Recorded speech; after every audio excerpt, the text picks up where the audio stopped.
Who dat to the Who Dat Nation? Welcome to the Who Dat Said podcast, your podcast for the New Orleans Saints here on the KB Radio Network.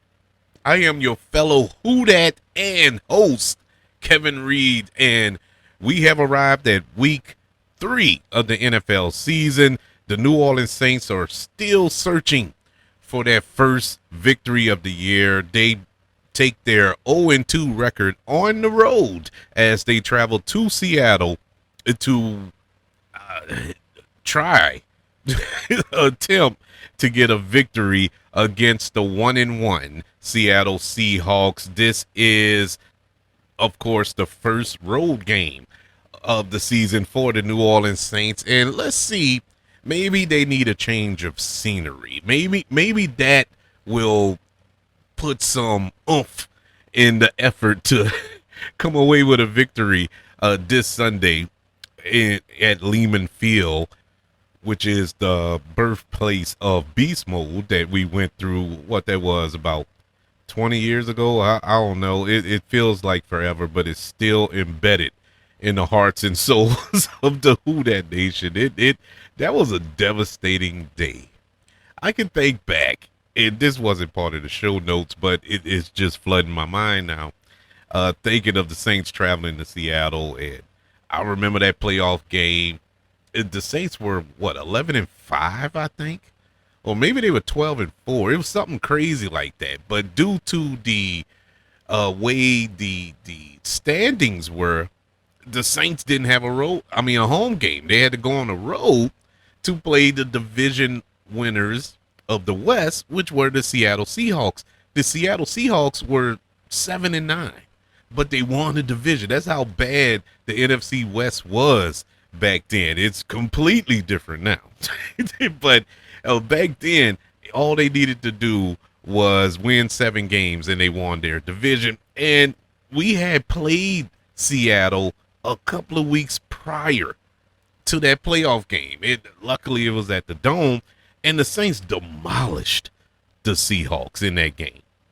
And so you're thinking, I'm thinking, the Saints were thinking, hey, maybe even the Seahawks were thinking, well, at least we made the playoffs. The Saints about to steamroll this team. Well, it didn't pan out. This was, I think this was the year after the Super Bowl.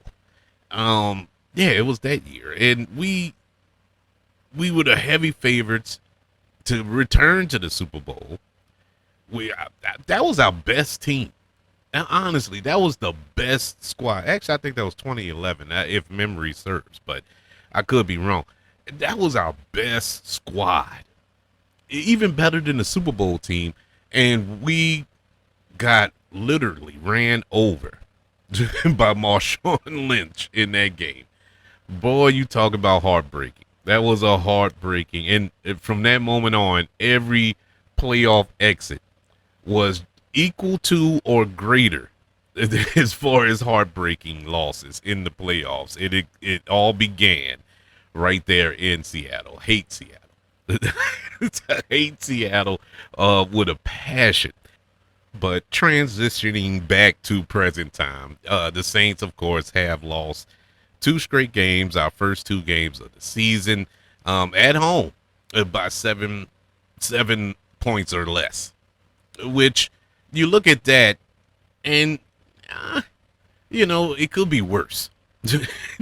It could be worse. We could be getting monkey stomped, curve stomped by teams because nobody looks at the Saints as doing anything this season. Look like a team on a rebuild, which they are. They are a team on a rebuild, but they're fighting, which I'm encouraged by. But at the same time, in these 2 losses that the Saints have had this season thus far against Arizona and against the 49ers, those games were winnable at some point. The Saints could have won.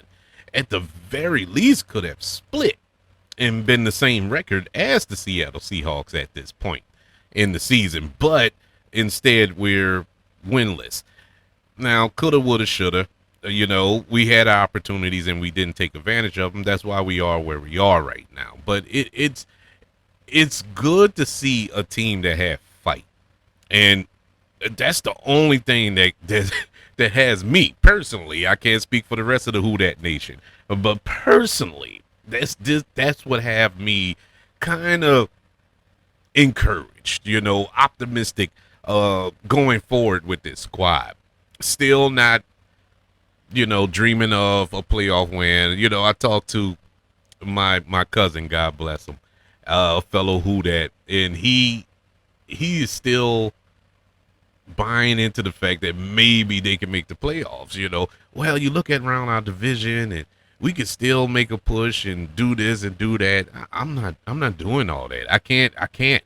My mental health won't let me. I cannot sit here and think of scenarios that might happen, but I know good and well is not. This team isn't ready. We're not ready. That's the point blank period. We're not ready. This team is still trying to find themselves. The Saints don't know what they are right now. Are they a pass happy team? Are they a running team? Who do you build the offense around? Do you build it around Spencer Rattler? Do you build it around Alvin Kamara? Do you build it around Chris Olave? There are elements, so many elements involved here that you have to evaluate. And you couldn't evaluate it during training camp and preseason because that's training camp and preseason. You have to get on the battlefield and actually be in the line of fire. And this is where we at in these two games. I saw vast improvements from week 1 to week 2 in certain areas. I saw a better run game in week 2, but I also saw some digression. Defense in spots didn't look as crisp as they in the last week's game against the 49ers, whereas they looked better against the Arizona Cardinals. It's just trying to find that balance. And if the offense is struggling, you definitely need the defense to step up and vice versa. And right now it isn't happening. We're not on the same page, so to speak. We're basically trying to feel each other out as a team. And Kellen Moore, I'm not ready to throw him out with the bathwater yet. Yet. I did earn a little respect for him this week in one of his interviews at one of his press conferences where he pretty much took the blame. And that's what he's the leader. He's the head coach. He basically said he needs to coach better. And that's all I wanted to hear. I feel better. Because we've had coaches in the past. We all know who I'm talking about here. We had coaches in the past that were blame deflect. They'll say everything but them. Oh, the offense did this, or the defense should have did this, or the guys ran the wrong route, and all this here. That's not. It all that may be true, but that's not the place to do it in front of a microphone. But yeah, I do respect Kellen Moore for that. Taking the leadership role there and taking the blame for the team struggling for these last 2 weeks. But having opportunities at the end, that gets old quick. It gets old real quick. Trying to fight back at the end of the game to either tie or win. That's exhausting. When you look through the other 3.5 quarters where the game was never out of reach. The Saints have never, I ain't gonna knock on wood, have yet to be in a situation where they gotta score twice or, hope and pray for a turnover in order to get the ball back so they can hurry up and score quick and get it back again and score again. They've been in these games. And so just to use as an example, a last week game against the 49ers when we had the ball first, we drove the ball well, we had opportunities to score twice. There was a miscommunication on the touchdown throw that didn't happen. And then the field goal attempt we missed. So we walked away with no points there. And those 3 points, could have been a huge, huge factor moving forward in that game. You know, taking the lead at that moment could have played dividends for the Saints, but you know, who knows? Who knows? But in any event, the Saints are already in Seattle. They traveled up there Thursday night, and they finished their week of preparation at the University of Washington. And the Saints actually lead the all-time regular season series against the Seattle Seahawks. They've played 16 times in the regular season. The Saints are 10-6 against the Seahawks in the regular season. Now, as far as being on the road, it's kind of closer to even. This will be the 10th time that the Saints travel to Seattle, but they hold a winning percentage at the moment at 5-4. So it's a little skittish, to say the least, when we travel to Seattle. So let's look around the rest of the NFC South real quick. I want to touch in on that. The Atlanta Falcons this week, they will travel to Carolina in a division battle against the Panthers. I guess Atlanta will be 2-1 after this week. But who knows? It's a division game. So who knows?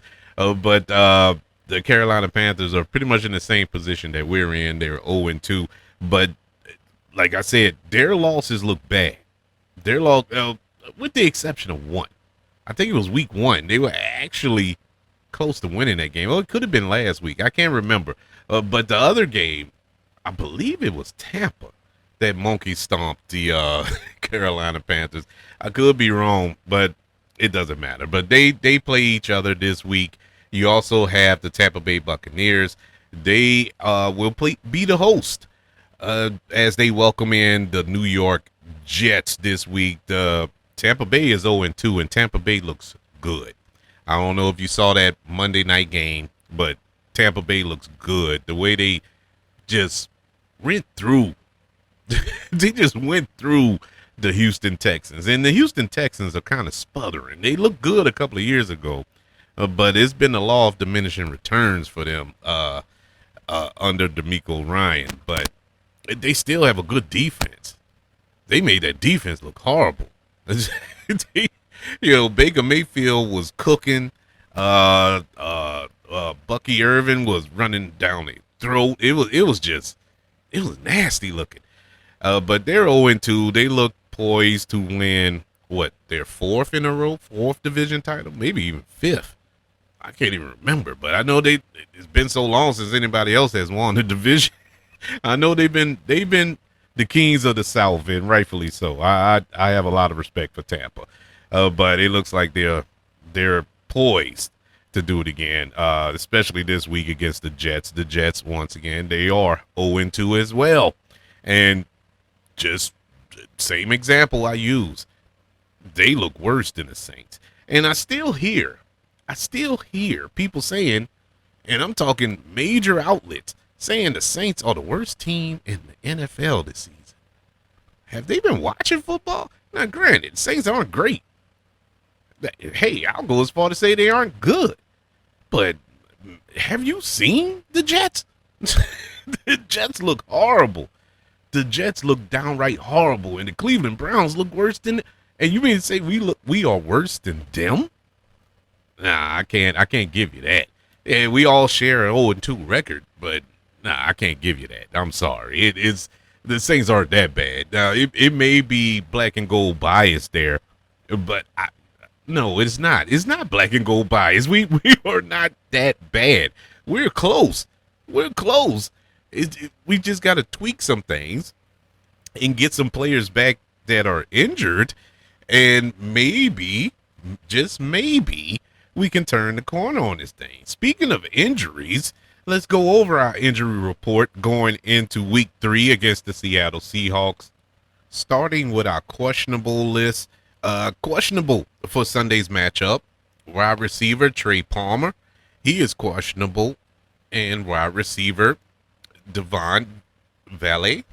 Valet is how you say it? I think I heard it said Valet, but the wide receiver we acquired from Denver, he is questionable. He has a hip injury that he's dealing with, which is weird because I didn't see him much. He caught a touchdown last week, but that was it. He must have heard it on that touchdown. That's all I can think of. But he is questionable, and questionable means most likely they're going to play. But you just have to wait and see. Trevor Penning, he is questionable. Is kind of an upgrade. There's a possibility he could play, make his season debut this week against Seattle. We desperately need him on that offensive line, especially considering Taliense Fuaga. He is questionable with a. I didn't see what injury it was, but he's questionable.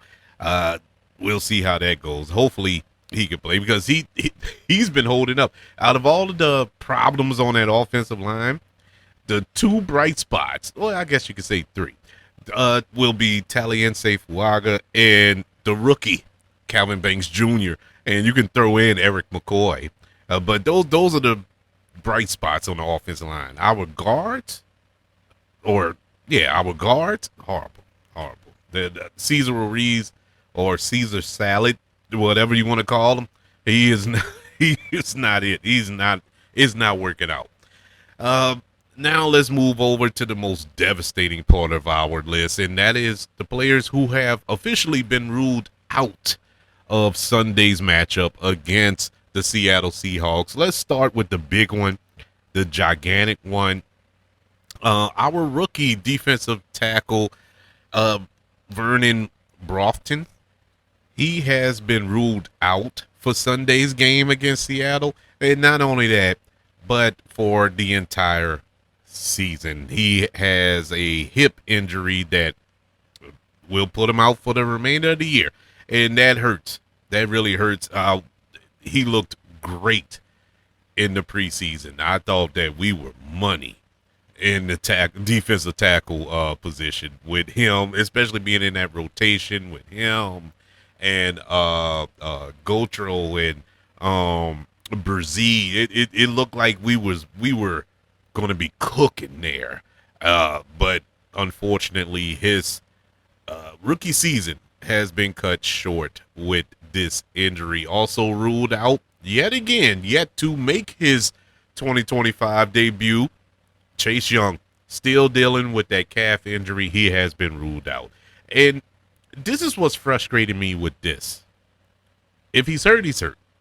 That's fine. I mean, it's football. You're hurt. People get hurt. Players get hurt. Understandable. The problem that I have is the secrecy behind it. It's like, when it first happened, it's not as bad as people are saying, and this, that, and the third. He'll be back sooner than later. It wouldn't really give a timeline on it. And every week is like an immediately they rule him out. It's not even evaluated. He's not practicing. He's not doing anything. I don't even see him on the sidelines during the game. Now, I could have missed him, and granted, not 100% focused on who's standing on the sideline, but normally you would see that. And I have not seen Chase Young at all. So what is truly going on with this calf? Or is it a calf? Is it something more serious? Or I don't know. That's the problem. I don't know. And it's frustrating. And so I hope that whatever the problem is, I hope that it heals itself, that he gets right and get on the field. Because all game Sunday, all I can think about, man, Chase Young would have ate on this play. Chase Young would have did something. And I'm not comparing Chase Young to Micah Parsons or nothing, but I'm saying he is a really good defensive end when he's locked in, when he's focused, and I thought that this was going to be the year, especially in this new defense that we have now. I felt really good about Chase Young's not so much development, but his style of play or his attitude, I guess you could say. But I'm yet to see it. It's just frustrating, man. I could be reading into it too much, quite honest, but it's just frustrating because I want this dude to succeed because I've seen the potential there. I've been watching Chase Young since college. At Ohio State, the dude is a beast when he's locked in. The problem is getting him locked in. And I don't know. But anyways, that's our injury report for this Sunday's matchup against the Seattle Seahawks. Let's move on to the season leaders of each team. And let's begin with the Saints. Passing yards, of course, it's Spencer Rattler. So far this season, he is 52 of 80, 421 yards and 3 touchdowns, no interceptions. That's the key. That's the big one. I can care less about the other numbers. As long as that stays 0, I'm happy. For the Seattle Seahawks, Sam Darnold, baby. Sam Darnold is still out here kicking, man, and doing God's work, I guess you could say. He is proven that nothing can hold him down. It doesn't matter what team cuts him, how many teams he goes on, he's still gonna ball out. He's balling out so far in Seattle. So far, he is 38 of 56, 445 yards, 2 touchdowns, and 2 interceptions. Rushing yardage leaders for the New Orleans Saints is Alvin Kamara. He's ran the ball 32 times so far this season for a total of 144 yards and 1 touchdown. And for the Seattle Seahawks, Kenneth Walker III, he has ran the ball 23 times for 125 yards and 1 touchdown as well. Leading receiver for each team, the New Orleans Saints leading receiver, believe it or not, is Juwan Johnson. 33. I wish that's how many drops he has, but he has 13 receptions for 125 yards and 1 touchdown. For the Seattle Seahawks, Jackson Smith-Jigba, he has 17 receptions for 227 yards. Our leading sack, or our sack leader, I should say, is Carl Grandison. Carl Grandison has 3.5 sacks so far this season with 2 games. That's a really good. I am impressed. Good job on him.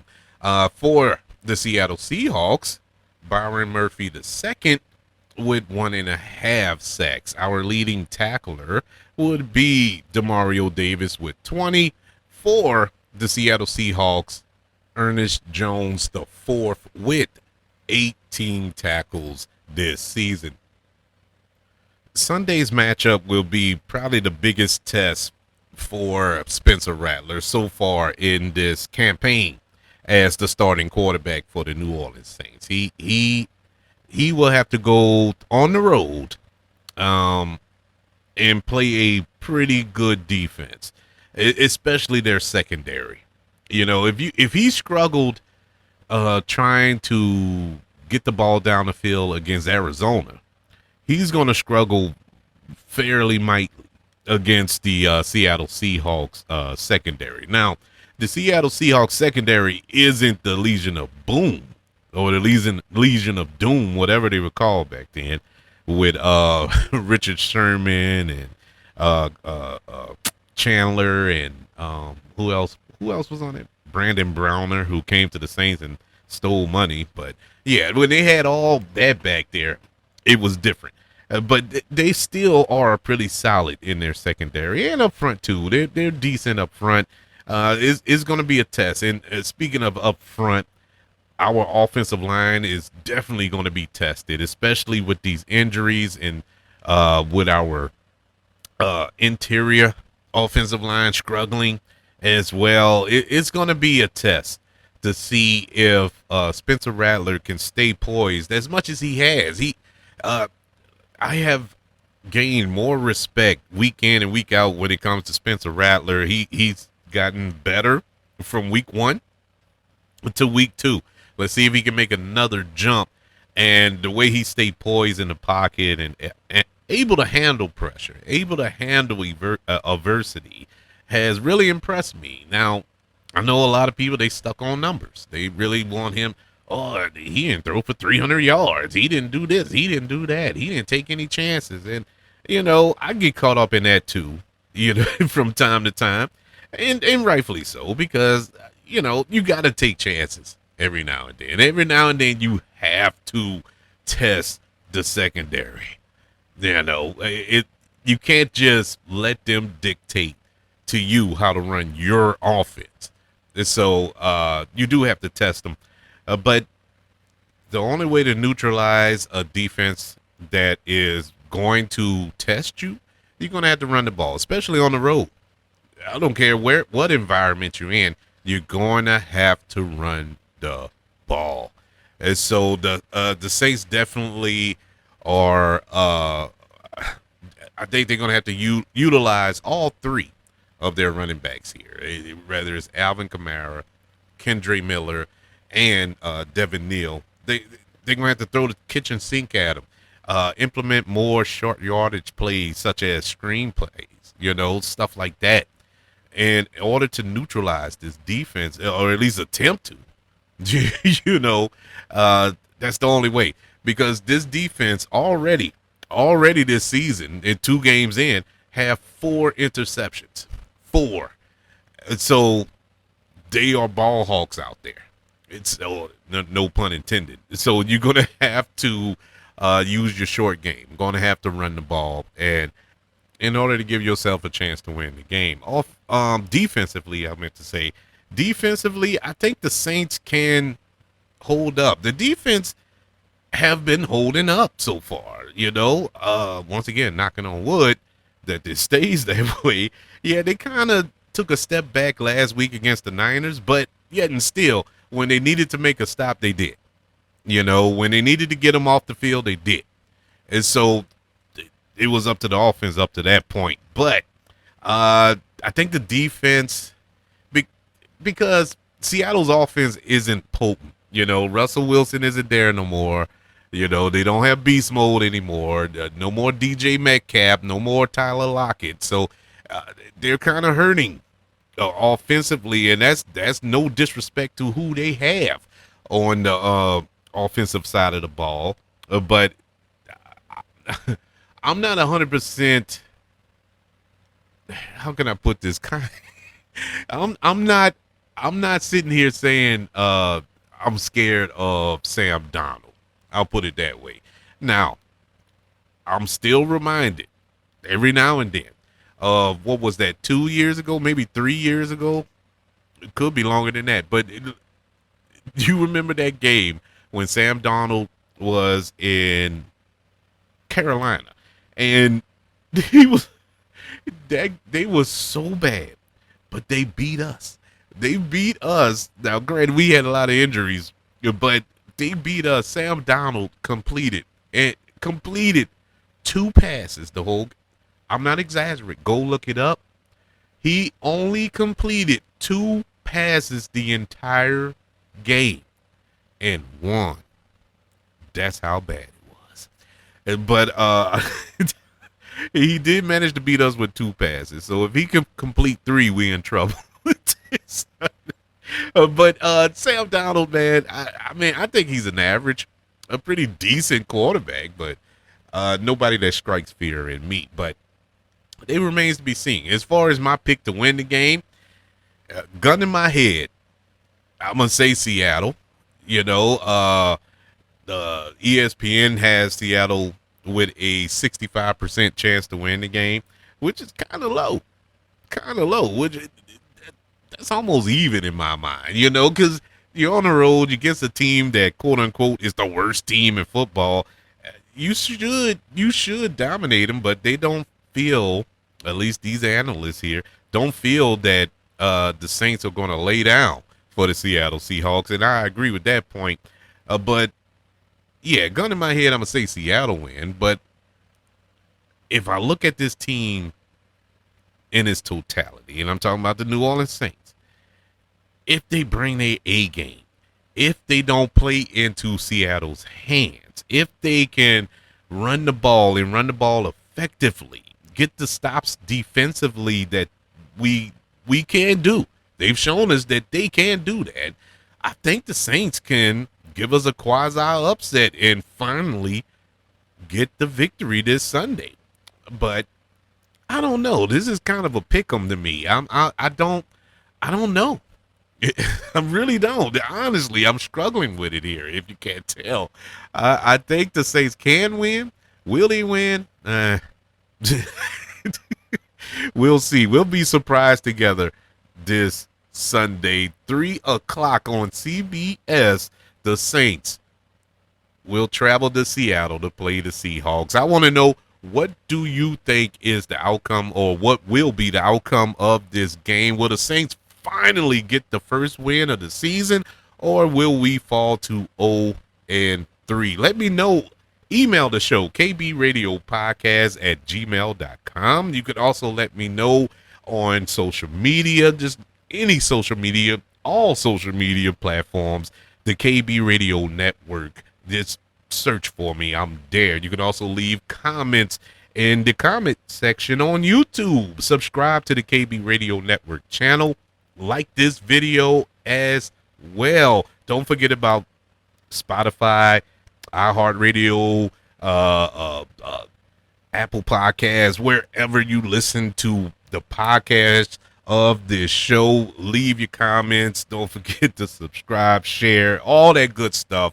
I greatly, greatly appreciate it, and I appreciate you for listening to the Who Dat Say podcast here on the KB Radio Network. Everybody, thank you for joining me as I battled through this sinus infection or whatever it is. I don't know if you can hear it but I am struggling to get through this show, but I got through it with the grace of God.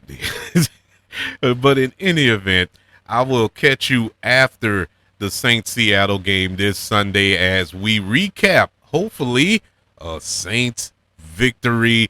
It doesn't matter, though. Win or lose, I'm still going to be screaming, "Who dat?"